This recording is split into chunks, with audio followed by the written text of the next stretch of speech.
want you to make believe you're in a conversation with someone. And that person's not saying much, but they have a head nod. Maybe their eyebrows get raised. They do some other nonverbal gestures or hand gestures that tell you exactly what they're thinking. And you know what they're thinking. That communication is coming across very clear. But now I want you to imagine that same conversation is with a person in a culture that you are completely unfamiliar with. Maybe that head nod means something different. Maybe that hand gesture is completely opposite of what you understand it to be. Understanding gestures and nonverbals is key to communication, and that is the topic for today's episode of the Social Engineer Podcast, the Human Element Series, episode 320. I'm Chris Hadnegi, CEO and founder of Social Engineer LLC, the Innocent Lives Foundation, and the Institute for Social Engineering, and this podcast has been around since 2009. Well, before we get to the show, here's a quick announcement from our sponsor, and it is Social Engineer LLC. And November 14th and 15th, we are hosting the Human Behavior Conference. I am really excited about this because this year we've heard all your feedback and we made it 2 days and we invited a whole mess of speakers and trainers. So go to humanbehaviorcon.com and check out the lineup and what you can learn there if you want to join us November 14th and 15th for this wonderful conference. There's an early bird pricing going on right now, which I think is ending very soon. So you're going to want to head over to that site and get it before it goes up to the standard pricing. Hopefully we'll see you there. Now, a couple of housekeeping announcements before we get to our guest. Of course, if you're interested in the topic of social engineering, you should be joining us on our Slack channel. We have a lot of people in there talking about different topics each and every day. Of course, it's legal and family friendly, so we invite you there. And if you're a caregiver or a parent, or you're just interested in our mission at Innocent Lives Foundation, you can support our nonprofit by visiting innocentlivesfoundation.org. As you might know or might have heard, for the last 8 years, we work with law enforcement globally and helping find people and geolocate people who traffic children and create child abuse material. So we're up to 570 something cases already. I'm really excited about that number. And you can support us through donations, or you can get information there if you're a parent and need to talk to your kids about this really hard topic. And last but not least, if you like the music at the show, it's none other than the band Clutch. Go visit them at clutchmerch.com and give them some love for letting us use their music. If you like this episode, give us a thumbs up or a like, because it really helps us to continue spreading the message and getting new guests on. So with that, let's talk about our guest. Lauren Gawne is a senior lecturer in linguistics at the Trobe University. Her work focuses on understanding how people use gesture and grammar, with a particular focus on cross-culture gesture use. Lauren also does research on emojis and scicomm and the grammar of Tibetan language in Nepal. Okay. So first of all, I got a lot of questions even on your bio. But let's just start with, how did you get here? Like, how did you just wake up one day and be like, I'm going to specialize in this stuff? Actually, yes, but I didn't wake up. I went to a undergraduate lecture in my final semester of my final year, and there was this particular week in a language and culture subject. I'd been doing linguistics, but was just like, this is fun. I'm doing this for fun. And it was this lecture on the way that people in different cultures gesture differently. And I was just like, why has no one been talking about this for the last 3 years of my degree? And I think within a few weeks, I had signed up to do an additional 4th year of study in this area. And the linguists haven't gotten rid of me since. I love it. So how did you combine that love, but then also studying emojicons, scicomm, and Tibetan language? Like, that doesn't sound like they all blend together smoothly and cohesively. Okay, let's see if I can Mad Libs this. So I studied the way English speakers gesture and perceive gesture for an undergraduate research project. But then I wanted to expand. The gesture studies area really does keep coming back to a few key languages and cultural groups, English being one of them. And I wanted to make sure we were expanding the number of languages and cultures that we were taking into consideration. But before I could study the gestures of people who speak these Tibetan languages, and I work specifically in Nepal, I had to figure out the grammar and what was happening in the other parts of the language and the culture. So that was my PhD work. And I've since brought them back together to look at the way those communities' gesture as well. And then for me, the emoji work came out of the parallels between the way we gesture when we speak and the way we use emojis when we type. Yeah. And then the science communication part, or figuring out how we best explain science to lots of different audiences, came from the fact that I'm absolutely one of those people where if something is interesting to me, I want to share it with everybody. I love it. Okay. Well, you definitely did a job putting them all together. So that's amazing. So let's start off with gestures. I mean, obviously they're not universal all the time, right? So what did some of your studies help you learn about that cross-culturally? Sure. I mean, the challenging thing about gesture is, in a way, it is universal that we gesture at all. Like, that is something we find. If there is a spoken language, it has gesture with it. They are a 2-for-1 deal.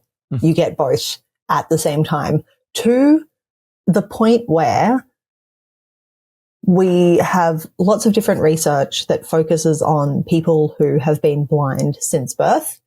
And those people not only gesture, having never seen a gesture, but they gesture with patterns that are quite similar to the people who use the same spoken language. And so there's something about when you have language, gesture also comes along for the ride, and they are shaped by each other, because that's the only explanation. No one is coaching these, and it now goes all the way back to children, that research. So we know that kicks in really early, but no one is coaching these children in how to gesture. It's just something about this unavoidably human need to gesture and speak at the same time. But then once we get past this basic fact that everybody gestures, we get into this more nuanced fact that has taken the gesture studies research community many, many years and will keep us busy for many, many more, which is that there is no consistent way that every community gestures. There is so much cultural influence. There's so much influence from the language that you speak. There's so much individual variation, even if you get over the fact that there are these particular kinds of variation that we can discuss. There's still so much idiolect, or like people's individual gesture tendencies that also create this wonderful nuance and keep us all very busy. It's interesting. We had a guest on, Dr. David Matsumoto, and he did research into something you were talking about, which is blind children at the Olympics. When they would achieve something or win, how they would like put their hands up, even though they've never seen anyone do that it was universal, like no matter what culture they came from, that they had certain gestures that they just did even without having to see them. So that is fascinating. There are some things that crop up more often than not with gesture. So like a raised arms for victory, some kind of pointing, that all the things that constantly turn up across different cultures have as their basis the fact that we are, even though we have very different languages and very different cultures, we are still all walking around in the same basic model meat suit. And so the fact that we are laterally symmetrical, but when it comes to our front and back, we have very different things going on. Like, we only have eyes facing out the front of our body. We have 2 hands and a head. It's not surprising that a lot of gesture research and a lot of the interesting gestures happen manually with the hands, because like our arms are much more effective articulators and they're so much better at moving. Like, we can do stuff with our head, but there's a lot fewer degrees of freedom going on there. And so when we see similarities, the fact that a lot of cultures point with their hands or their arms is part of the fact that they're quite good at doing that. But every time someone tries to say, we see this thing across all cultures, we usually find some kind of evidence that that's not true. And even if it were likely to be pretty true that it was quite common, the complete lack of research on how people use gesture and use their bodies in a lot of languages, and the fact that we haven't even documented the way a lot of languages are spoken, means that we can't say with any authority what is a universal human tendency when it comes to the way we gesture. Tell you an embarrassing story. Great. I had previous life. I was a negotiator for stainless steel, and I had some time. I was going to be in India for negotiations. My first time there, the company assigns me a host, and before we started any negotiations, he's showing me around the city, and he says to me, "Are you hungry?" And I said, "Well, are you hungry?" And he does this, shakes his head side to side. So I thought, "Oh, he's not hungry." Okay, so I said, "Oh, we can eat later." So we went, and a little more time. He asked me again, "Sir, are you hungry?" And I went, "Yeah." "Are you hungry?" And same thing, right? And I'm thinking, okay, he's not hungry, so we'll just keep going, right? And for those of you listening, not seeing, that the way the Indians say yes, they shake their head side to side, but I thought it was no. That's the closest gesture that I saw to no. So finally, I'm like, "Hey, man, I'm sorry if you're not hungry, but I'm famished. Like, can we go somewhere?" And he's like, "Oh, no, sir, I've been hungry for hours." But you kept saying no. He said, "No, I kept saying yes." And we had this we laughed about it afterward. And then I was like, okay, I'm dumb. I need to learn about the culture I'm going to be in before I go. But it was a great learning lesson because it was that the gesture was not universal. And he was saying yes the whole time. And I just took it as a no. Absolutely. And business books are actually one of the places you get the most interesting descriptions of cross-cultural gesture variation, especially with like whatever major trading partners, English language, MBA students are interested in at any given time in history, because even just a few small tips like that can really change the way you perceive and interact. And that head nod was a real challenge. So in version, oh gosh, now I'm getting confused, 16 or 17 of Unicode with the emoji set there, we had a head moving vertically and a head moving horizontally. And the real design challenge for those, so they were two that I proposed to be added to the emoji set. And one of the challenges I had in the proposal, I was like, designers, you cannot put a smiley face on that head nod, and you can't put a grumpy face on that head shake, because that's not true for everyone. You're imposing your cultural standards on those. And so if you look at the design for the head nod and the head shake on your phone, you'll see they have very neutral faces for that reason. Interesting. Yeah. I remember having a conversation on the podcast a long time ago about a guy who did a lot of research into emojis, because it's an interesting evolution of that, isn't it? To think like we needed written word through text and cell phones and stuff was so lacking emotion, and we needed so much emotion that we had to create a whole nother set of language basically to express what I'm trying to say. So you don't think I'm angry. Yeah, we're basically putting the body and putting them like the physicality of gesture back into writing. And like writing is like, I cannot stress how weird writing is from like the history of human language perspective. Like we have been as a species doing language for like there's no real clear upper bound that we know, but we think it's at least a couple of 100,000 years. Writing has only been around for like 4,000 or 5,000 years. And if you have grown up being completely literate, it's really hard to imagine your capacity for writing being separated from your capacity for language. But like the majority of the world's languages are not written languages. And the vast, vast majority of human history has been people speaking without writing. And I think writing has broken our brains a little bit because it does take so much out, and it requires you to imagine the intentions of the other person in a way that I think text-based large language models exploit really well, because they're getting you to kind of do the work of the magic trick that they're performing. One of the things we talk about a lot here is deception detection, because we're big on the people who claim that they can make you a lie detector in 5 minutes, kind of thing. So we know that doesn't exist. We know that there's still a lot of research being done into detecting deception, and there's not one single facial expression or body language movement that indicates deception. But how do gestures play into this? This is such an important topic. Right. Well, I'm glad that we both agree on that basic premise, because now we can talk about the interesting stuff.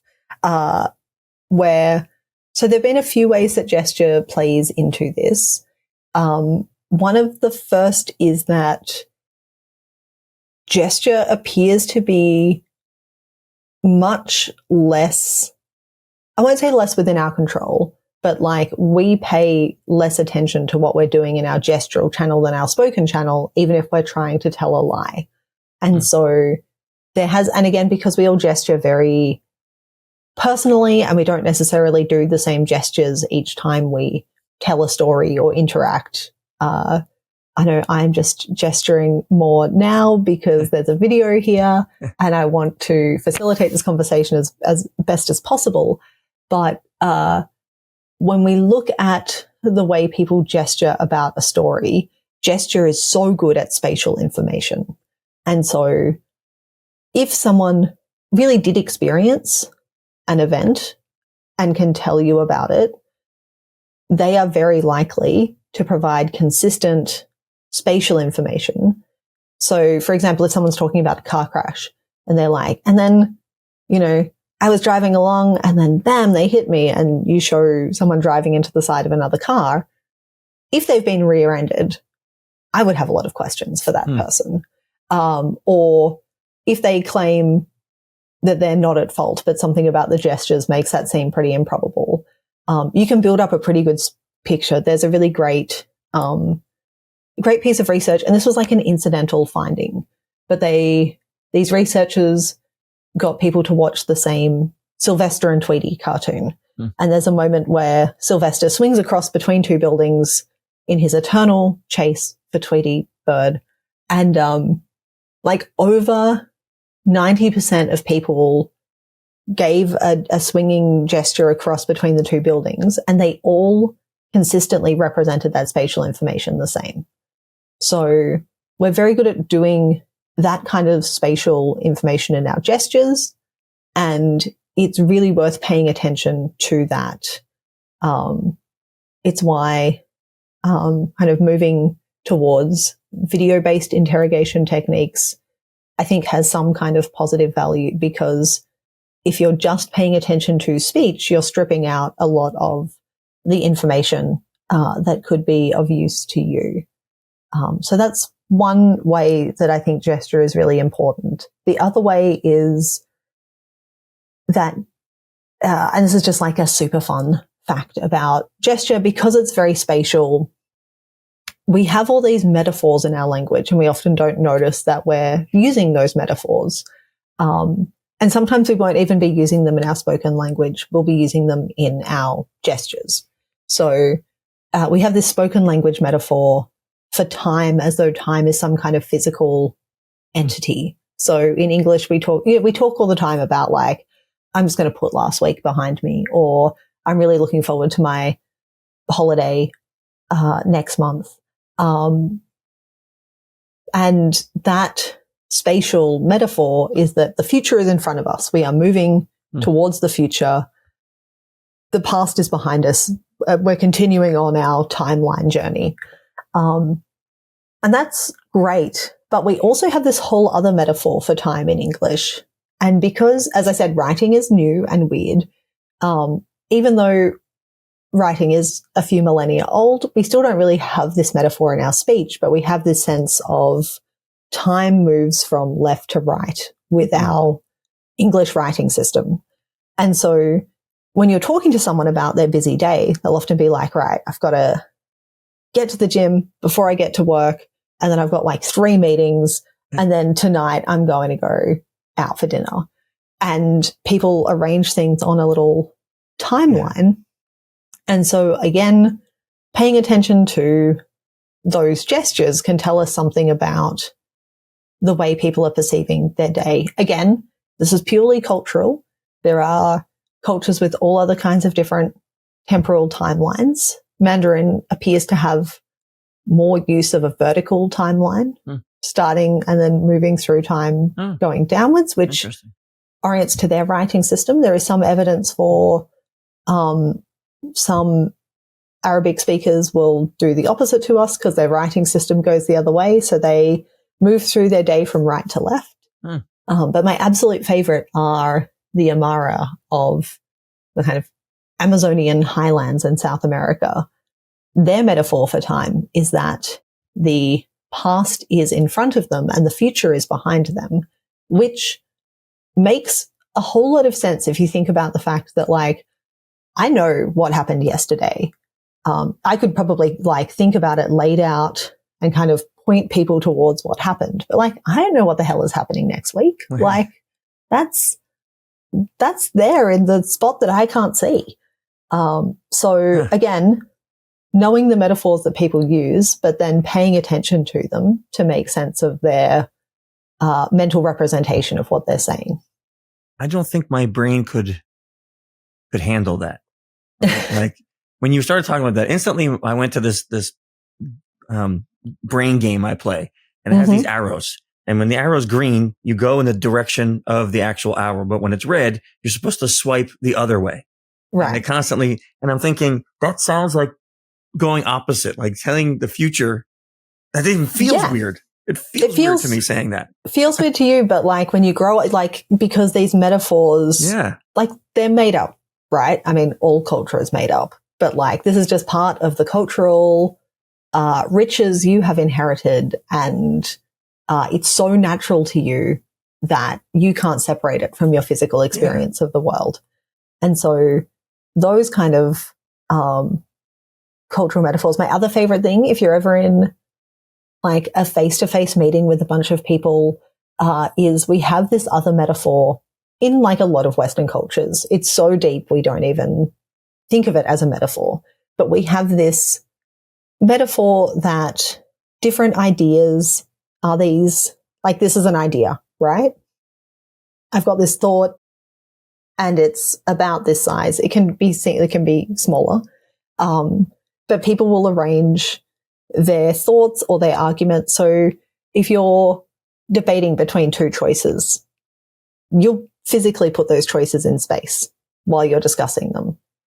And sometimes it's really fun in a meeting to watch someone, like if you're hashing out a decision to buy from two different vendors, it's quite possible they'll assign them in space and keep them in the same places for the whole meeting. Yeah, I can see that. Actually, I've seen myself do that. So that's interesting. I really like the fact, though, because one of the things that we talk about here at Social Engineer when we're talking about deception detection is looking for those incongruencies in what's being said and what's being shown. So I really like that example you gave of, if you're doing this with a car accident, but the report said you got rear-ended, well, I'd be really curious about why you're doing that gesture, right? Yeah. Does culture play a part in that, though? Or even if you, like, if I understand the culture's gestures, is it still the same to look for incongruencies with those, and that can be a piece of potential deception? Yeah. So we talk about different categories of gesture. So those gestures that we make to kind of physically represent or paint a gestural picture of an event or an idea or a person or a thing, they're called iconic gestures. And they are much more, look, I'm doing a nice gesture of gesture and speech really being stuck together with my hands completely meshed like that.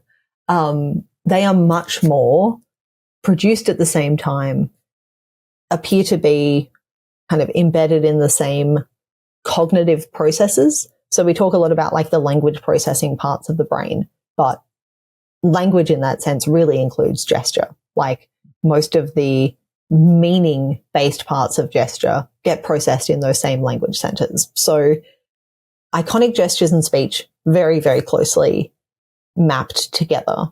Those head nods or thumbs ups that do very, very obviously across cultures, we call them emblems, and they are much less, you can do them without speaking, just as you've been very gently nodding there in the background.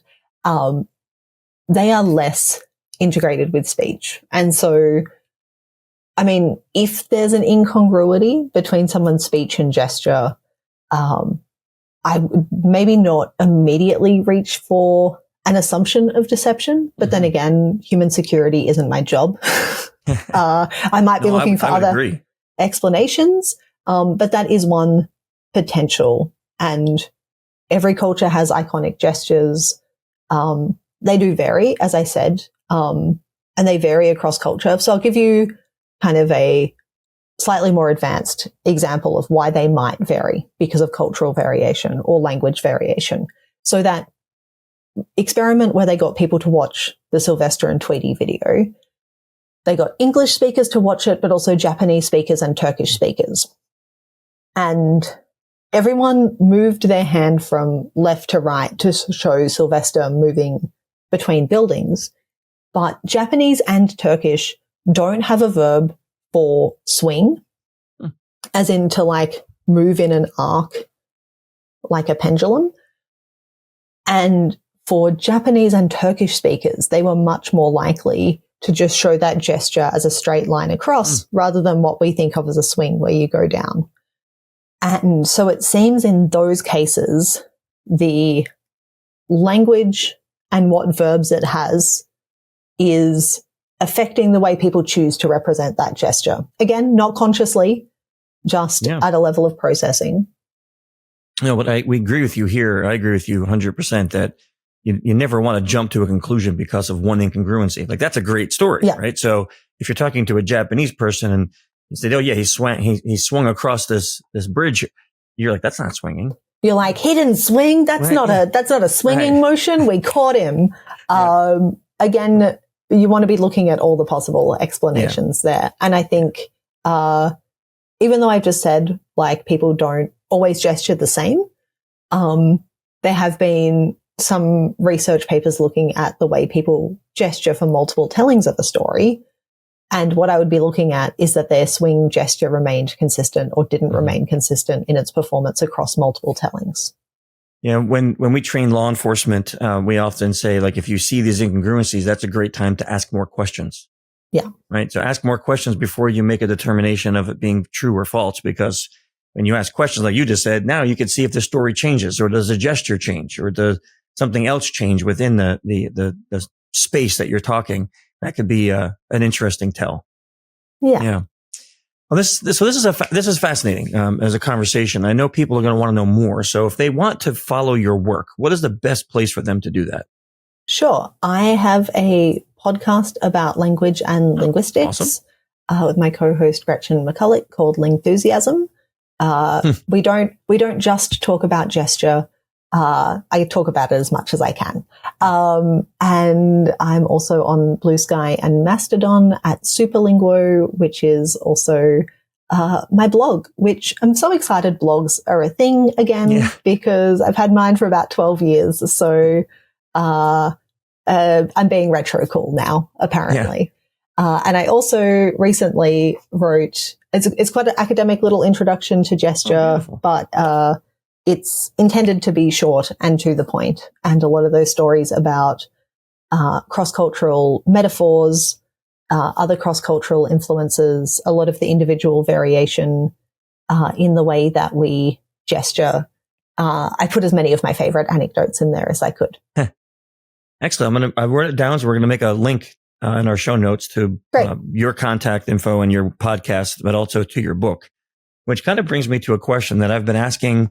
I've had this podcast since 2009, if you can believe that. Talk about retro. And since then, I've always asked this question of every guest on this particular episodes is your favorite book of all time. It doesn't even be about what we talked about. It can be anything, but just a book that you love that you think everyone should take time to read. Okay.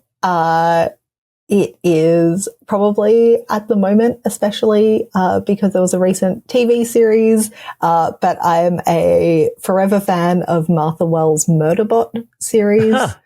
Murderbot is a human android in the space colonized far future who manages to hack its governor module and then could, in theory, go on a murderous rampage, but actually just wants to spend all of its time watching trashy TV. And it is the most grumpy, lovable main character you could want. and the early books and novellas as well. So they're a very quick read. But now, real question: if you did you watch the show? I did watch the show. And how did it compare to the book? Very different, but Murderbot is still grumpy, so I'm pretty happy about that. Just curious, because you know how sometimes like you get you love this book and then the movie's coming out and you're so excited. Yeah. And then you go and you're like, but that wasn't even the story. No, I deliberately, happily decided to treat it as a separate piece of content. And it's wonderful. And they actually have, in the novellas, they just kind of allude to the kind of telenovela content that Murderbot loves, but they actually play it out for real in the show, and it's glorious. Excellent. And then my last question is, I know for me particularly, I wouldn't be sitting here today if it wasn't for some good mentors throughout my career. Do you have any mentors that you can think of that have helped you get to where you are?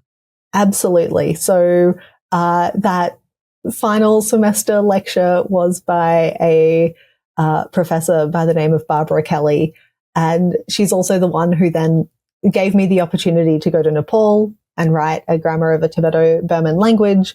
I am vociferously and officially on the record as being very grateful to her. And she passed away, unfortunately, early a couple of years ago. And obviously that's been like deeply upsetting, but also it's been so nice to get to continue work that we started, work that I'm still very passionate about. And it's entirely her fault that I'm here today. So, and I'm sure if she was here, she would not say sorry.